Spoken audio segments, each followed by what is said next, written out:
It's FatCat here, and we're going to talk about the All-Star contest. So let's jump in there and take a look here. So a new season has just started. Now, for anybody just starting out on All-Star and wants to really understand how to do it, the very first step you want is to go to your update status.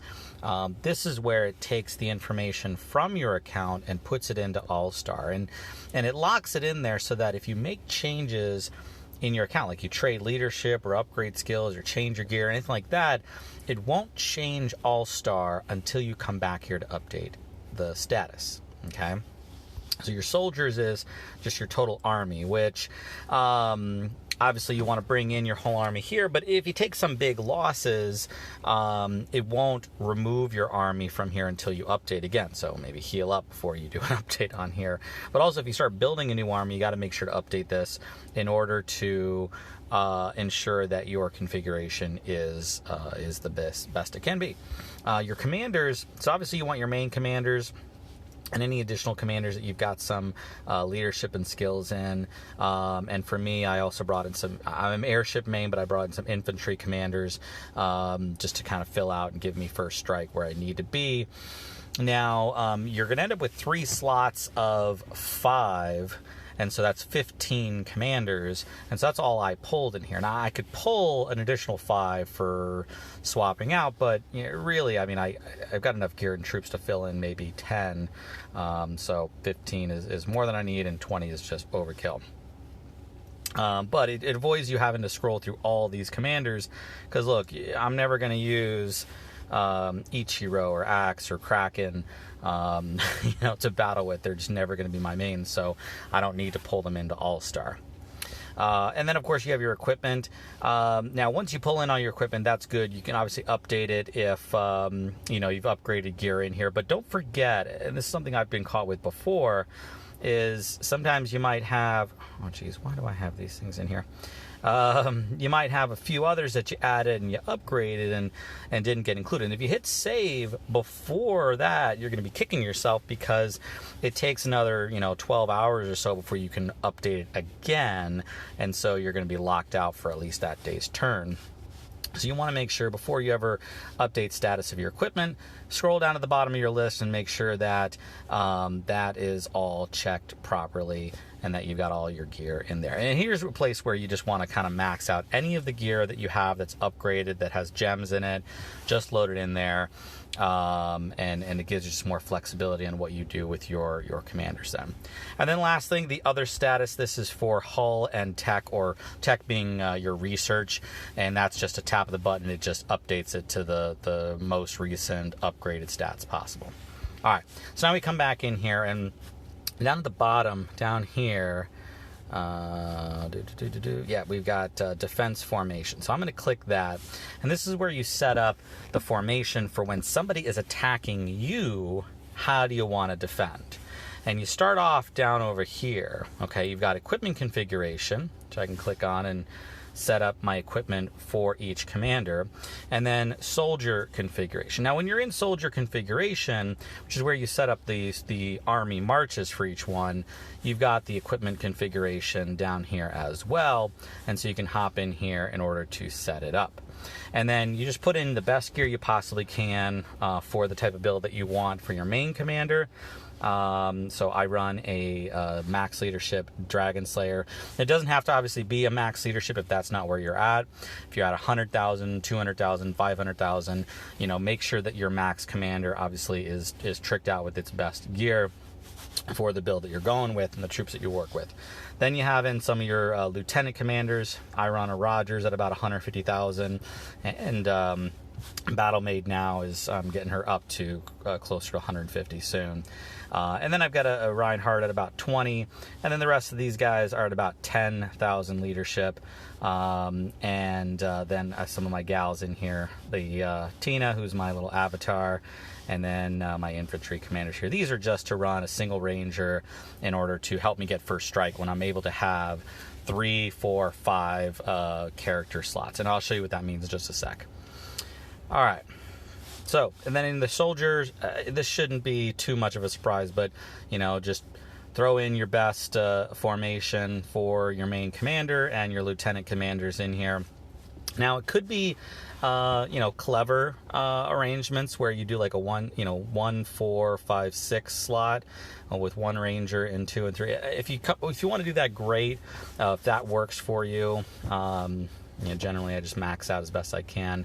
Now I run out of my T12 by my battlemate here just because I stopped building troops for now, and then moved on to my T11 for the rest of my commanders here.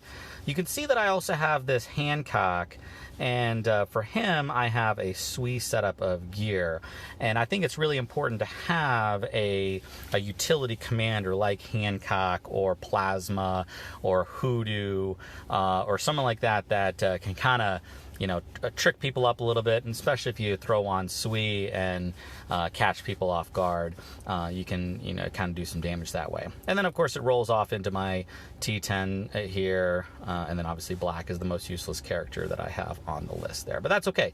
I want to focus on my main commanders here, and so when I set up my formations, I'm always focused in on what Dragon Slayer can do, and then what a mixture of Rogers and Battlemaid and maybe Reinhardt can do to further me in the battles here.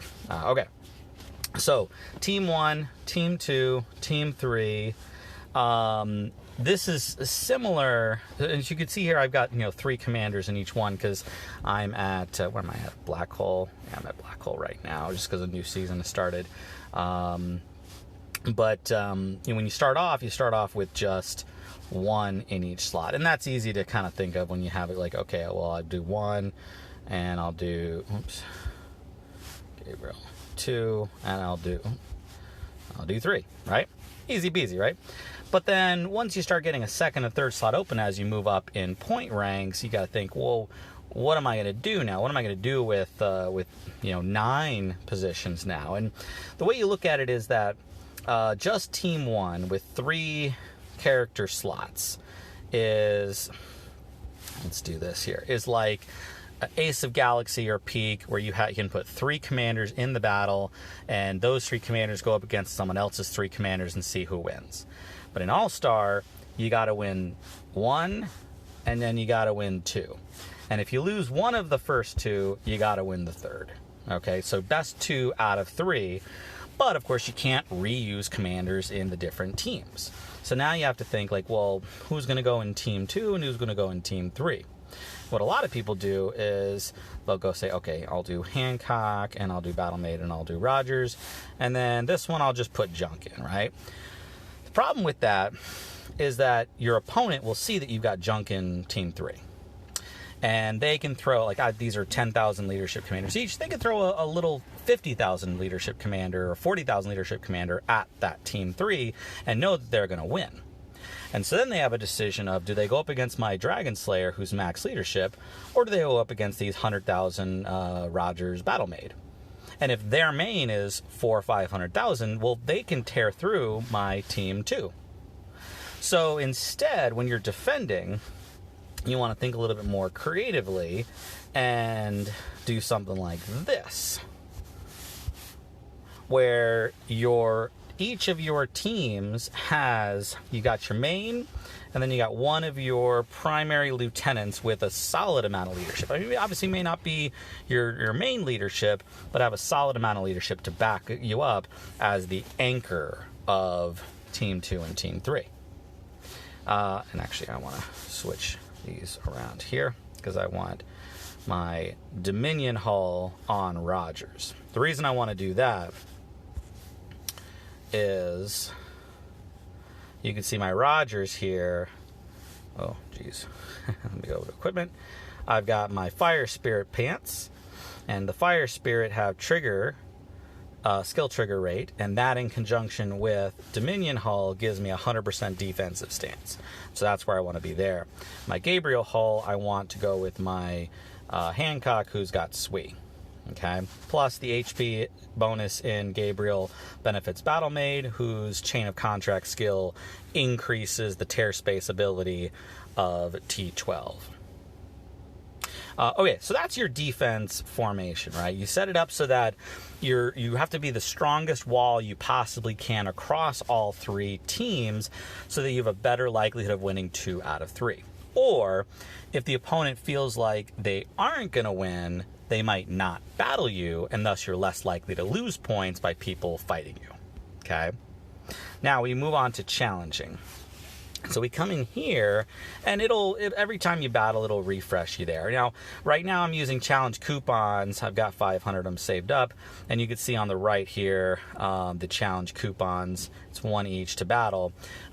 Every day you get a few free, plus you get a bonus amount of free ones based on your VIP level. So I'll come back here, and if you're at VIP 11, you can see right here, it will give you 7 free daily All-Star Contest attempts. But if I go back to VIP 9, it's 6. And if I go, all right, VIP 6, it's 5. And hopefully anybody watching this is above VIP 6 by now. If not, you need to get cracking on that. All right. So if I'm going to challenge somebody, I take a look and see, okay, I've got 1931 as my points. I know based on historically that I can get up over 21, 22, 2300 points. And so a lot of these people don't necessarily scare me directly. But of course, we just started a new season and everybody got popped back down in order to start the new season. So I don't know who's who in here. Unless you've seen the names before. Like, let me pick on Tank Rat here. You know, he's a good guy, but you know what? He's gonna be the guinea pig here. So okay. So looking at his layout, you can see he's got an Armageddon Hull, Aegis, and Dawn, and you can see each team here. You can see which players they have. But if I tap on one, it'll show me. Okay, he's got a Sui Hancock, and then a Gilly, but pretty low leadership here. Okay, this is, what is this? 40,000 leadership, I think. Yeah, something like that. Which, you know, is not something to slough at there, but what is it? No, 60,000? I don't know. Math is hard. Melt knows math is hard when you're doing a video. All right, second one, though, you can see here, okay, it's anchored by a max leadership Rogers. And so that's the one, if I could avoid him, I will be happy. And so I'm happy to just let Team 2 lose if I could win Team 1 and Team 3. And so I know that I can throw my Battle-Made Rogers combo at Gilly and I'll win. And I've got enough resistance weaken effect to counter most Sui, plus I have tear space, which will rip through Hancock, no problem. Doesn't have enough leadership to win there. So we take a look at Dragon Slayer. All right, 225 T12 versus my Dragon Slayer is 1777 per slot. I'll beat her handily, no problem there. So now I click the challenge here, and it'll either say free, or in this case, it's a challenge coupon. And I know I've got to move my Dragon Slayer with the Dawn hold down, and I got to move my Rogers up. Now, I'm missing Battle-Maid, so Battle-Maid's on here. I know that my Dragon Slayer can defeat the other Dragon Slayer without any additional help, so I'm going to put Regina there. And I'm going to put my Battle-Maid back next to Roger. So I'm going to, actually, you know what? My Hancock is not going to do anything to his. So instead, I'm going to put another, this is T11. Well, T11 airships have infantry versus his infantry and walkers. That's probably not going to do very, very well, is it there? Maybe. You know what I'll do? Which one was it? I think it was Dararai had T10 infantry in there. We'll see what he... It doesn't matter. He's probably not going to do anything much there anyway. It's going to be my Battle-Maid that's going to do damage to Hancock, and then Rogers will finish off the Gilly after it. So now I click attack, and boom, I won. And so I know that my Dragon Slayer won handily. I'm going to come over to the replay of this to see how well Dararai did. Probably didn't do so well there. You took off 10. All right, yeah, he's losing. Boom. But he did a little bit of damage, so it made it more likely that Battle-Maid was going to go ahead and beat Hancock. No problem there. And then we've got Gilly. Battle-Maid might actually even win this one. It's got a lot more leadership going on here. Oh, yep. She gone. All right, yeah. I don't even need my Rogers in that one. That one's fun. So anyway, so that's attacking. We talked about defending. We talked about setup. And then lastly, of course, you can buy stuff with your shining metals here. So now, in my opinion, don't waste time with skins on here. You can get skins through events just by grinding things out. Focus in on, you got your Antares blueprints and your Beetlejuice blueprints. You know, get to 100 on each. When you collect the items that are needed to build these, you're going to have your 100 mini blueprints to make the big blueprint and get the top best in slot gear. You can also focus on your Spirit and Geist stones. You've got your minor AIs and Alpha and Telebots, the two hardest bots to be able to find or to get through events and such. So buying them here is really, really good. And then, of course, when you want to get up to 45 gear, you got your nanobots. And then, of course, you got your Alpha injectors to be able to put 4 skills on characters. Your commanders, you've got your Hercules and Perseus chests. You can get these through events though too, so I don't necessarily spend shining metals here. And then interstellar jumps, I never buy them in here. I always buy them in the world event using honor metals instead. And then, of course, if you need an equipment like I just grabbed a Shura recently here to use to craft my Antares, rather than getting one that's a plus 13 through an event, one of my guildies recommended, hey, why don't you just get it here? And I said, genius. All right, guys, that's all I got for you. Hit me up online if you have any questions about this.